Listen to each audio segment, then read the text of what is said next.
to talk about digital CAM tools. We're going to talk about customer centricity and organizational culture and those kinds of things. So I'm really looking for an organic conversation where we can just chat and kind of have a laid back discussion around those things. So anyway, today we have Russ. I'm gonna let you guys guess who Russ is. And then with Russ, we have Maria. So I think that probably narrows it down a little bit. So anyway, welcome guys. Thanks so much for taking the time to join. It's awesome to have you guys here. Thanks. Thank you for inviting us. Glad to be part of it. So Maria, obviously from her shirt, you can tell she works for DHL. Either that or she's a very big supporter of DHL, but I think she works there. And Russ is the Chief Sales Officer for the Brooks Group. So if you guys could maybe each take just a couple of seconds and explain to us kind of who you are, what your role is in the organization and what your organization does. I think that would give everybody kind of a flavor for the conversation today. Let's start with Russ. All right. Russ Sharer. The Brooks Group is about a 45-year-old sales training organization that works with salespeople as well as strategic account managers to be able to learn to be better at what they do, to craft the skills of that profession. And I come to it from probably 40 years in tech, in the telecom space, in the software space, and have been at the Brooks Group for about 5 years now. And I'm looking forward to the discussion. Awesome. Thank you. Yeah. And my name is Maria Dominguez, and you guessed right, Josh. I work in DHL supply chain. I've been in the company for 4 years now in different type of roles in customer experience, and now in the global account management team, always doing like kind of sales enablement, now account management enablement, account management excellence as well, and doing all the project management around it. And you are from Venezuela, living in Germany. Yes, that's right. Wow. The headquarters is here. So I just crossed the sea and came here. That's fantastic. Awesome, man. Well, anyway, guys, thanks for joining. I really appreciate you guys taking the time today. I think that let's just have a light conversation. What I want to do is start off talking about something I think that we're all passionate about, which is customer centricity. A lot of sales organizations, a lot of strategic key account organizations are very customer centric, which my definition of customer centric is we get out of bed in the morning thinking about our customers. And the issue that I see a lot of times is businesses that doesn't permeate through the whole organization. At some point it stops either going up or going down. And I'd like to hear more about your thoughts. First of all, if I'm crazy, tell me. Maybe choose a different word so you don't hurt my feelings. But tell me that you disagree. But what I understand is, in your organizations, do you guys see customer centricity as part of the culture? And kind of yes or no. And give me a little bit of flavor for how you think you guys were able to achieve that, or organizationally. Or if you're still on the journey there, I think that's also fine. I think most companies are. But that's something that I'd be interested to hear. Yeah. I can start in the case of DHL. I feel like customer centricity is fully embedded in the organization, like from our top management, from our CEO until the last person in one small country. We are all focused on customer centricity. We have customer experience functions, let's say, and even sometimes the incentives are around the customer feedback needs to be, and is kind of a guideline, needs to be a part of all the business review meetings, needs to be part of the account management function, let's say, and the KPIs we are looking at every day. So customer centricity, I think, is key in all our trainings. No matter if you're doing a Go Green training or you are doing like a financial training, we are talking about, okay, what are our customer needs? And we also make sure that we hear our customer complaints, right? So we always say it's not about just receiving good scores. For us, it's not receiving a 100 in NPS. Like, we also want to understand why did we receive a minus 100, or even why a person is not even responding. So if that person is not really engaging with us, what's happening? So that's how we address the whole customer centricity topic. I mean, of course, there is more than that, but I think that's key for all of us. I would say that we are close. I don't know that it's totally permeated everything, because I don't know that you ever arrive at customer centricity. I think it's with every new person who joins your organization, it's required that you spend some more time trying to figure out how does it really get into the veins.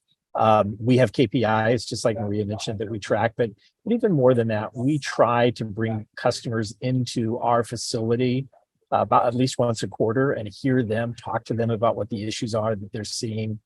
We spend a lot of time talking to our salespeople about the fact that the internal folks that support customers need to have the same vision and understanding of what that customer is trying to achieve that you do. And it's so often I see where the salesperson of the sales team sort of has that good sense, but they don't always turn and share that information back with people who are inside. They just expect them to sort of execute. And so I think that's a really big part of it. And I guess, and one last thing I'd add is that customer centricity is truly thinking about your customers, but we really try to push it to what are your customers trying to achieve? How can you really understand what their strategic goals are so that you're a part of that? They're not just customers because they help you get where you want to be, but if you're focused on getting them where they want to be, then that really forms a much deeper, much better relationship. As kind of a follow-up to that, maybe for both of you guys, one of the things I've noticed in my experience, kind of standing up strategic account programs from the start, is getting kind of executive level people within our own organization to buy into this customer centricity thing. This idea of customer centricity is probably the most overused term in business today. The next term we're going to talk about, which is digital transformation, is also on that list.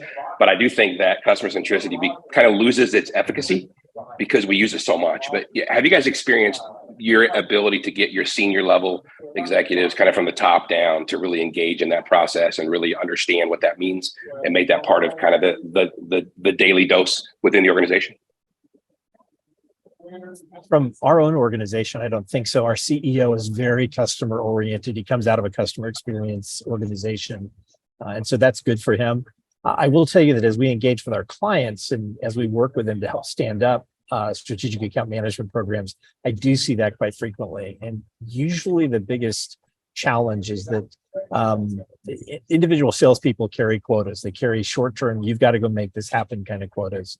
And in a strategic account program, if you're really allowing sort of other account reps to be doing the day-to-day work, the month-to-month, quarter-to-quarter, your strategic account folks are looking at really the bigger rocks, the bigger things that they want to accomplish. I like to say that while they'll contribute on an annual basis, where a really good strategic account program comes in is sort of every year when you get ready to plan that next year, they've got a big piece of business they've been working on that they can bring to the table.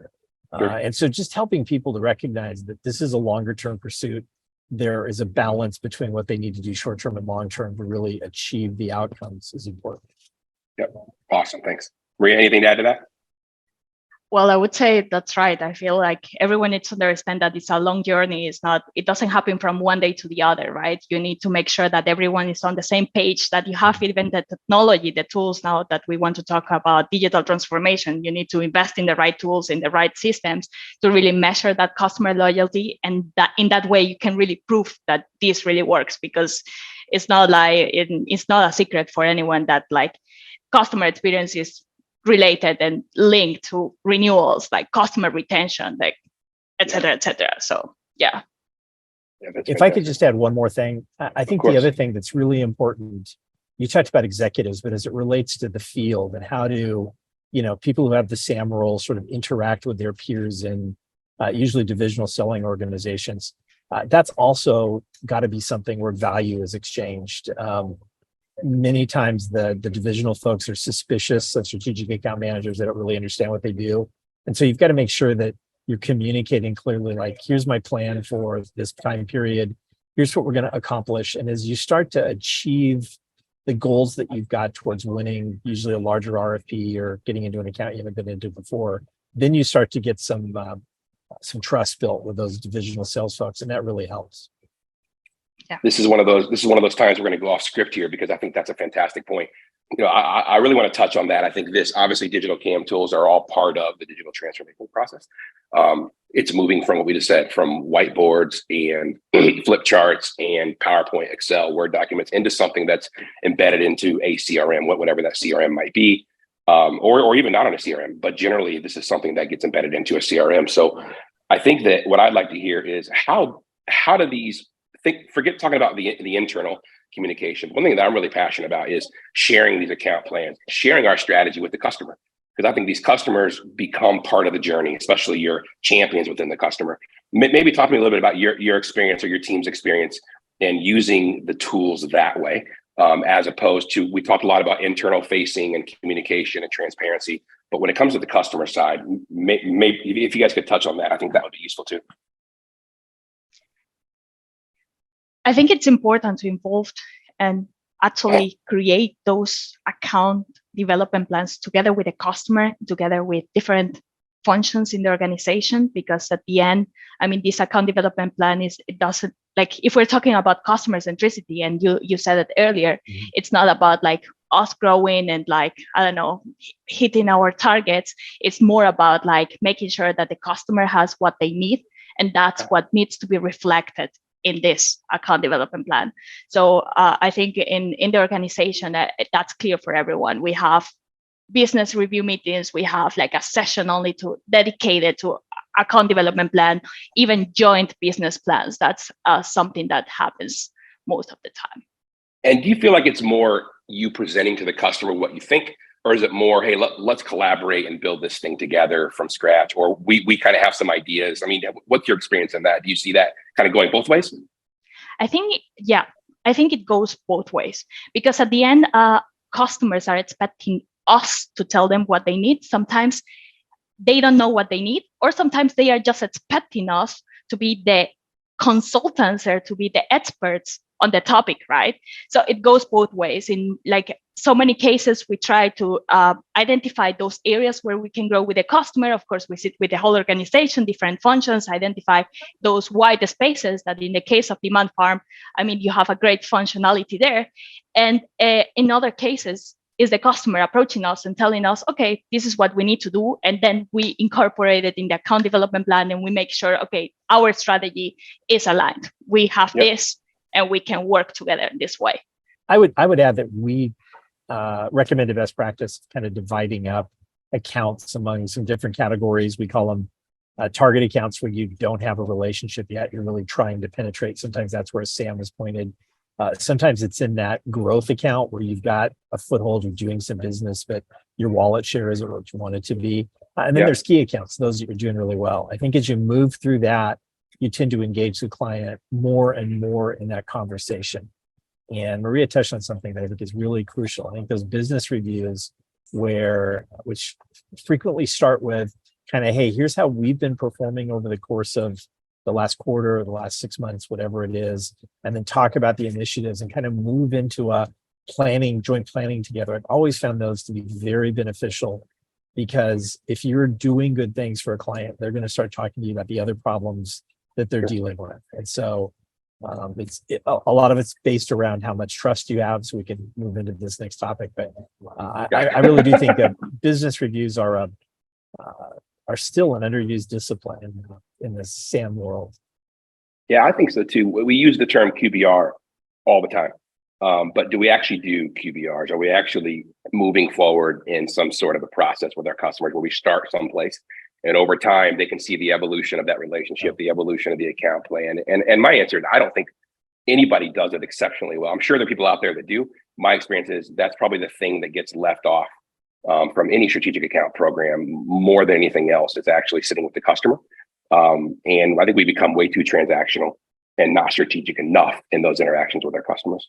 Let's expand on that a little bit, because I think I would like to hear more about kind of your best practice. So maybe you guys can share with me a little bit about what you guys have done within your own organizations to kind of elevate the strategic account organization, but really communicate clearly what it is they're doing, what it's meant to be. And I know this takes time. It can take 5 years from the beginning of a strategic account organization until it's kind of really coming out of that infancy and really maturing. So maybe help me understand a little bit, and if it's not your current organization, maybe it's something that you've seen in the past, but kind of sharing with the audience a little bit more about what you guys think is best practice in terms of that communication. One of the things that I've seen very common is that sometimes strategic account managers will show up and expect the divisional salespeople to just tell them information. And so one of our best practices is for the SAMs to make sure that every time they meet with the divisional person, they feel like they're giving away as much information, as much value that they've learned as anything else. And then the second part, as Maria said earlier, those digital account tools where you set a plan, there's certain things you're going to be achieving, and let the divisional salesperson see that you're doing that, see that they're building those relationships. understand where their frustrations are, because a lot of times they can't get higher in organizations, they can't get across organizations. And so to the degree that you can play that glue and be a part of that, they start to see the value. So just like any customer, figure out what the divisional salespeople need and see if you can deliver that as a part of the value that you bring as a sale. What I heard you say was it's all about the digital account tools. I think that's what I heard you say. So I'm not sure if that's accurate or not, but that's really what I heard. Sorry, Maria, I'll go with that, Josh. I mean, but that's absolutely right. But something that it needs to be clear is that, I mean, you need to give a clear guidance to your team on what's expected with the different tools you're implementing. Another thing that for us is really key is not overwhelming the employees or our key account managers, because I mean, the world is changing every day. We have new tools everywhere, every day. AI is improving, like as we're speaking right now. And then we say, okay, we need to go to this direction. And then you spend time training them. And then next day is already outdated.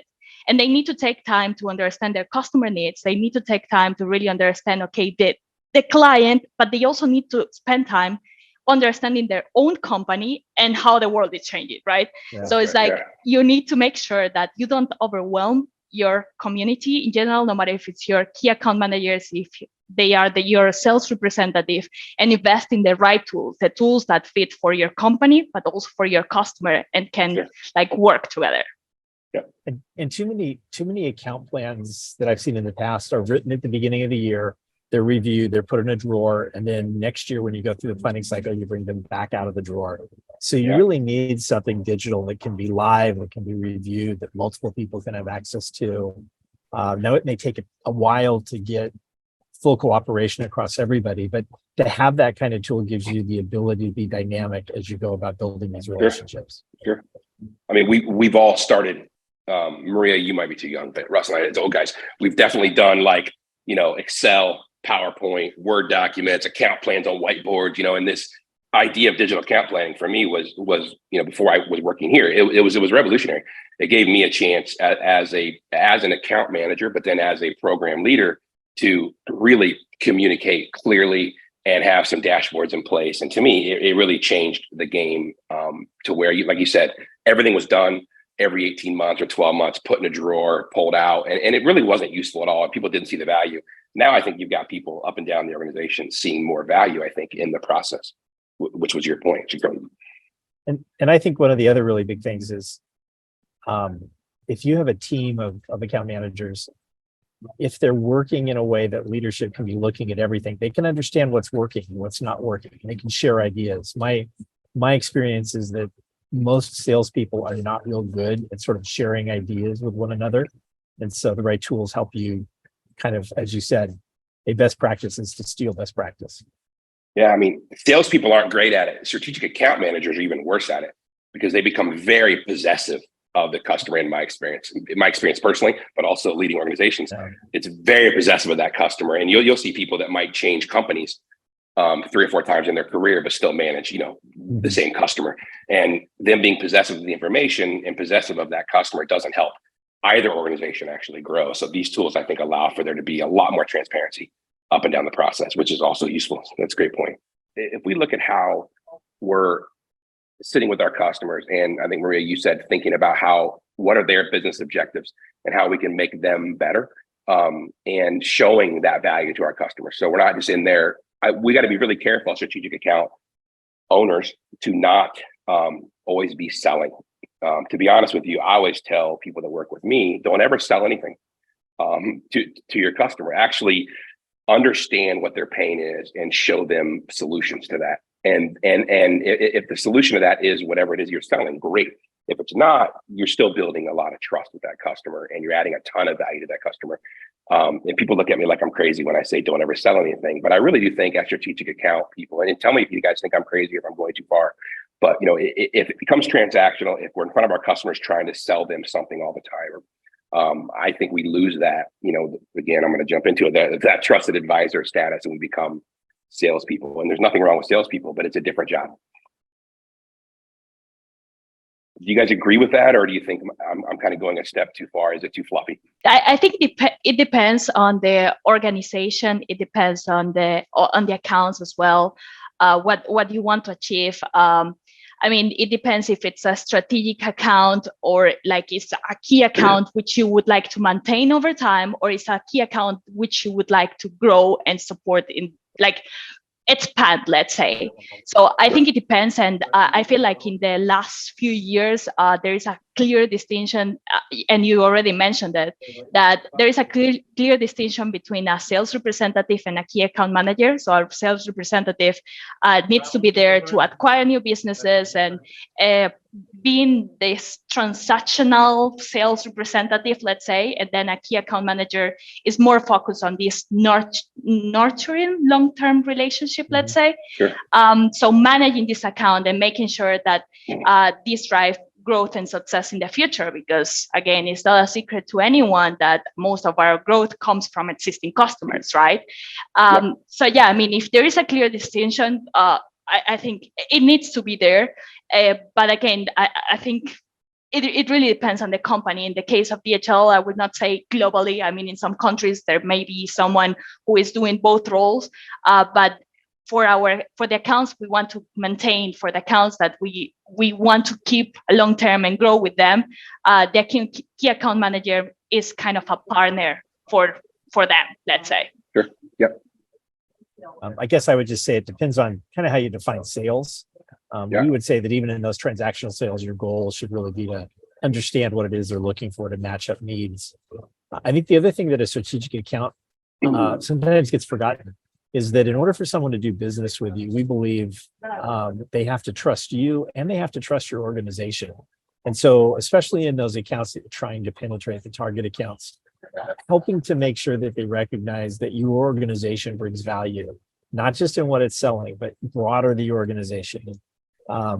Yes, you're not trying to close them on getting them to say, yes, I trust you every single meeting, but that longer term arc of getting them to buy into, hey, this is a company that I'd really like to partner with in my business is a key kind of selling role, if you will, of the same. Good point. Is it more about the key account manager? How do they become a strategic advisor? Or is it more do they use the ADP to go that direction? Yeah. How do we, let me ask it again. We'll start over. How do we as organizations, we look at it being trusted advisors, how do we justify within our own organizations the additional cost and the additional emphasis on customer centricity, and at the same time deliver what's actually a trusted advisor view to our customers? So it goes back to that whole, are we always selling to them, or are we actually offering kind of a consultative approach and developing that trust? I mean, what's your experience as your organizations have gone on these journeys? What is your experience of how to do that well? I'd say a couple of things. I think that you have to be very clear, much more clear than in just a regular sales role, of kind of what your plan is. And you've got to bring back information to your organization that shows you're learning, you're growing, you're developing. The greatest fear of anybody in a strategic account program is if I hire somebody and we'll pay them a lot of money, we're not going to generate any revenue for X period of time, whether it's 6 months, a year, 2 years, 3 years, whatever it might be. And so you've got to be able to communicate that value. And that comes, I think, from internally getting meetings set up between your people and the key people at the account, letting them have conversations, letting them talk. I think it's bringing back insight that the divisional people can use. I think every once in a while it's rolling up your sleeve and maybe helping the divisional folks on a deal to get it done because you've got some insight, or you've got a relationship. A trusted advisor is always going to be in the eyes of the person you are a trusted advisor to, right? So in a client, it's really easy. How do I give them information? How do I feel like they're looking out for my best interest?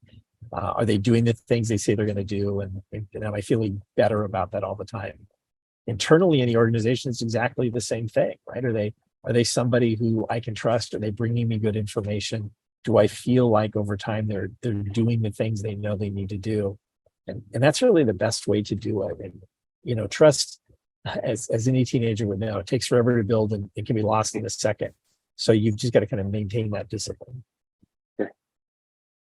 Yeah, I think that's a really good point. I I would not add anything else. It's really, about making sure that you create like a partnership with the customer, and then they know that whenever there is an issue, or whenever they see that they can grow together, and they proactively say it, they know that you will be there for them in case something happens. I mean, in the case of DHL supply chain, was during COVID, right? During the pandemic, it was really hard, all the supply chain disruptions and everything. So it was really valuable to know for some customers that there was someone taking care of them and making sure that, okay, we can go hand by hand with you. We also have issues, but we can figure it out together. So I think that's key, and something that we usually do as well in our customer experience programs, is saying or sharing with them, okay, you said this, we did this. And all our communications are around that. You said, we did. So making sure that everyone is on the same page and they know that we are working for them and to them. I also think those are great points. I love that we said and we did. The other point I just make is we throw that phrase around too quickly, right? People think that they can go in and in a couple of meetings become a trusted advisor. I think you have to, in your organization, understand, what does that mean? For me, one of the things is, how often are they picking up the phone and calling you, right? How often are they asking you a question about something that's going on? How often are you getting invited to a meeting where there's a key topic there? Yes, we grow trust every single meeting, but getting all the way to advisor status takes a timeline, and we just have to live. I don't know any way to shorten that. Too short. One of the things I've noticed in my career is that, in my experience, is that some customers, even though they're large customers that may be kind of a perfect example of a strategic customer, don't think strategically, and they don't think about their suppliers as strategic partners. And I think that it's one of the biggest challenges. We have a large customer that you see all the opportunity in, and they aren't really looking for a trusted advisor. They're looking for somebody that can just solve their problems as they come up. And they don't want to think in the future. They don't want to collaborate together. And I think these digital tools are great because they give us a chance to share. It's hard to bring an Excel spreadsheet into a customer and kind of lay it out. PowerPoints are okay. But I think that these tools are great because you can actually show them, listen, if we all think bigger together, then I think we can have a bigger impact on your business. And it might take, like you said, it's not 1 or 2 visits. It could be 1 or 2 years. It could be 5 years. But for people to understand that, partnering with you in a strategic way and trusting each other can impact both of our businesses positively, and stop thinking so transactionally. I mean, have you guys seen that approach kind of play out? We have one client who has done that significantly. They're in the health space. They've made a big investment over, we've worked with them kind of 3 or 4 years in this. And every year that we get together and kind of do some sharpening and some retraining, they've made further progress, right? Those accounts that they weren't getting into at all, they now have some people that they're talking to. Those accounts where the RFP was coming up this year, they've been able to, win some of those. They've communicated that value. So I do, but I think you're right. I think it depends on the industry and kind of how often decisions are made about your kinds of products. But to try and build a successful SAM program is going to take a commitment for multiple years. It's not even a single year, in my opinion. Yeah, totally agree. Yeah, but I think in any case, communication is key, right? Making sure to be aligned with the customer, because I've had experiences like managing different projects that there are tools that just come to you, selling you a software, and there it is. Just plug it in. And it's like, okay, what should I do with it? Like, I know what I want, but maybe, there's something I don't see, right? So I think right now, or the future of sales and the future of the whole partnership with different suppliers is about communicating and making sure that you understand, okay, what I need, and you understand what I don't know I need, right? Yeah. And you are there for me to drive me in the right direction. So, yeah. That last point you made is fantastic. I think it's really about, what do you know that I might not know that I need? Yeah. And if you don't have that trust, if you don't have that relationship, it's going to be very difficult to start interjecting things that they don't know they need into that dynamic. If you start to build that trust and you do what you say you're going to do, and you show real value, then I think they're actually coming to you. Like I think Russ, you said earlier, are they calling you? Are they reaching out to you They're coming to you for ideas. They're coming to you to solve their problems. I've been in dynamics before where customers have reached out and said, listen, we're dealing with this supplier, and it's a competitor to yours, but we don't want to put all our eggs in one basket, or whatever term they might use. But would you guys buy this? Would you guys buy this supplier? We want this to become part of your acquisition strategy, because we would like for them to transact with us in a way that's more like you, which to me is one of the best things you can hear from a customer ever. And, and again, that doesn't happen every day, but I think that when it does happen, that's kind of a high for a strategic account person. Yeah. Referrals are also good, but I think that, when you hear a customer say, hey, buy these guys because they don't act like you, that's pretty amazing. If we use insights and AI kind of together, it's something that nobody's doing, in my opinion, exceptionally well in our space at the moment.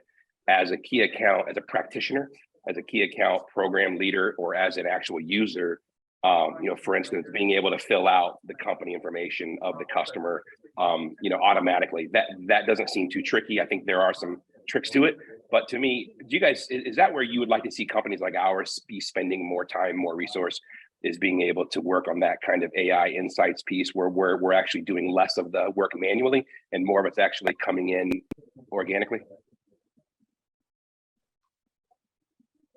Or is that not a valuable component to what you guys are seeing today? I mean, as a user, I think it's cool, but you guys are actually closer to it than I am right now. I agree with your first point, Josh. I actually do expect more the tech companies investing on that and making sure to deliver like an user-friendly product that is actually delivering the actionable insights, because everyone is talking about AI and everyone is talking about data analysis, predictive analytics, but I have seen in so many places, DHL and other companies as well, you have so much data, and there are different ways to understand data, and sometimes you don't even know what to do with the data, right? So I think the valuable part, or like what we need to understand, is that, key account managers have so many responsibilities. So ideally, you need to go to a system and say, okay, this is what I should do. And maybe it sounds super easy, but in the practice, it's really complex to get there, because it means like working on the data quality, making sure to like build a proper system to do that. But I think the moment we get there, it would be really, really valuable. And I'm pretty sure, AI is evolving every day, right?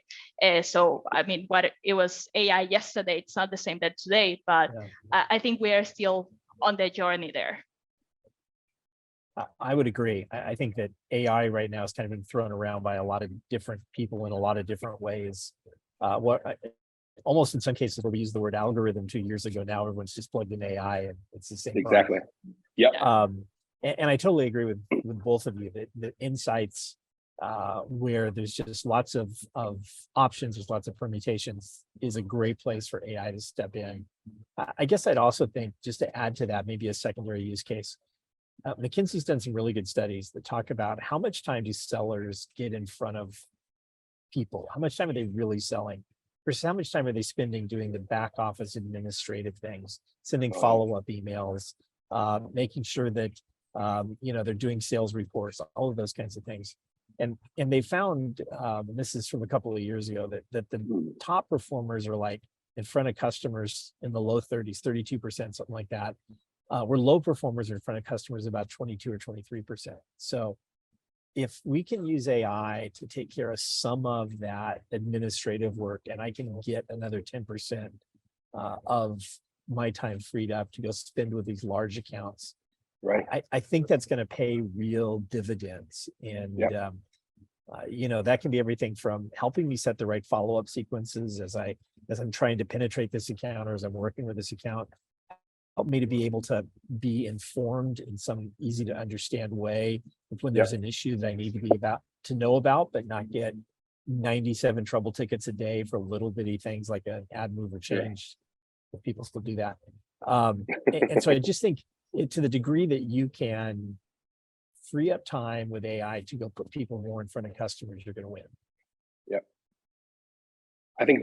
I agree with that 1,000%. I think that, which is more than 100%, so that's good. But I think that you're right. Getting in front of customers more is the challenge, and I think if we can solve that, I think that's fantastic. I also think there's an accuracy component. that AI, I think, can do better than humans in some capacities. I think for me, and I can say this because I've been a practitioner my whole career, is, we're not disciplined enough to go in every time a quarterly report comes out, or if, your customer buys another customer, how does that change the mix? And if we have these tools in place and we can provide that to the industry, where your account plan is being updated every second based on what's coming in and what's changing, and then the insights come in and say, hey, did you know that customer A just acquired this behemoth business, and what does that mean to your strategy, and how does it change your strategy? Because right now you're focused on this component of the company, but now this component's larger and they just sold this. I mean, there's just so much we can do, I think, that we're actually adding real value to the actual end user, which I think is something, when you look at adoption rates for these types of tools, it's a real challenge. And I think that if we're adding real value, as opposed to just seeing it as kind of a big brother type tool, or another way of saying the same thing over again, I think that we can really, really accelerate, I think, the usage. Kind of as we start to wrap up the conversation a little bit, I think one of the things that I would like to hear from you guys is, we talked a lot about what great looks like. I think it'd be interesting for us all to share our experiences of what not great looks like. And I think implementation, to me, is one of the trickiest things of this entire process. Selling the tool, selling whatever your product or service isn't that tricky. It's getting it to actually be used in a way that it was intended to be used, so that you get the full value out of it. Do you guys have any stories about, where you've implemented something along these lines and it hasn't gone as well, and then what you've done to kind of correct that? Or are you guys just perfect all the time? I'll give you a couple of not greats. Okay. One not great is not aligning personalities correctly. I worked for a company one time where we brought in a guy who had that sort of strategic VP role. He was supposed to go build some relationships with some very large accounts in the telecom space. But he was a transactional guy. And so he just couldn't help himself. And so there was a mismatch, and he ultimately flamed out and didn't succeed in either role. Couldn't be transactional, couldn't be strategic. I think the other thing that's really, and I haven't done this, but I've seen it done, is when you stop, right? Like, you're going to do it this year, and then because this is a good revenue year, and then the budget gets tight, and so I can't really fund it next year. So I've got to make these guys now into, sort of more transactional, and then maybe I tell them next year you might get there, and you just have to be committed to a multi-year program, because starting and stopping will kill it. Because again, you just create confusion in the mind of the customer. Absolutely. Yeah. Anything to add back?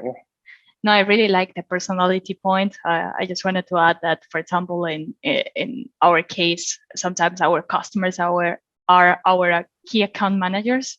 So it's kind of, you need to understand the different personalities. They are in different parts of the globe, right? That there is a cultural difference as well. There is a language barrier as well. So every time we implement a new tool, everything is around change management and making sure that we invest all the time we have to support them throughout the process, and understanding like what's best for them, right? Like, sometimes I always try to get to know them. It's like, I don't know, I know for Josh, like, I know it's better to contact him via email, for example, and Ross, okay, let me call him. So depending on the different situations, then I approach them on different ways, just to make sure that they have the support they need and they really understand what's the ask, right? So yeah. I think that's important. Understanding your customer, whether it's an internal customer or an external customer, and their behaviors. Russ, did you have something else? I feel like you might have something else to say. No, I think that's really good. Awesome. I think as we come to an end here, I think it's just good to kind of recap a little bit. We talked a lot about the business-to-business transformation as we look at companies that are starting to implement digital tools. I think CRMs are something that everybody's using. Most people are using on some level, and then understanding how the digitization of these account planning tools, account management tools. I think it really is a relatively new space. And I think that as that continues to evolve, I think that's important, that we understand how it fits and where it fits, and we can really implement these strategies across the board. I think we all talked about the DNA and the culture of customer centricity and that customer experience, which I think we all agree is an overused term, but also paramount to the success. I can tell within one meeting generally if I'm with a customer that isn't going to adopt these principles, because you can really tell by the types of questions they're asking. Are they ready for this or not? And if they're transactionally driven, and like you said, the start-stop idea, I mean, to me, it's a waste of their money and time if that's the way that they run the business. And again, I'm not saying the way they're running it is wrong. It's just they're not going to be successful at this. So I think that understanding that DNA and that culture is super important. And then we talked about the trusted advisor piece. I think that's becoming a trusted advisor takes time. I think we all agreed on that. And I think it also takes a certain type of person. And depending on who the customer is, it might actually be a different type of person for different customers. I think one of the misnomers in the strategic account space is that salespeople graduate into strategic account people at some point in their career. And the most successful strategic account owners that I've worked with in my career didn't come through sales. Some really good ones did, but a lot of them came from engineering, or they came from customer success, or they came from HR. Depending on that skill set and who the customers are, I think you can find this talent across the entire organization. And we didn't really talk about that, but you guys are nodding along. So I assume you guys disagree with, or that you agree with that, at least kind of fundamentally. It's a different, I mean, most people decide they want, what's the old adage? They want hunters, right? For the salespeople, we're going to be transactional. This is a farmer role, right? You've got to be patient to build these relationships over time. Yep. So I would agree. Yep. Awesome. Yep. Sorry, go ahead. Were you saying, would you want to add something? No, I was just agreeing. Yeah. Just agreeing. It's so much easier when everybody agrees, isn't it? It's great. All right, guys. Thank you so much for your time. I think this was fun. Hopefully it was fun. If it wasn't fun for you, it was fun enough for me to cover everybody. but I really appreciate your time. We appreciate you guys as customers and as experts in the field. So hopefully everybody else gains some value from this, and hopefully we can spend some more time together in the future. So anyway, thanks again for everything, and hopefully you guys enjoyed it as much as I did. Thank you very much for the invitation.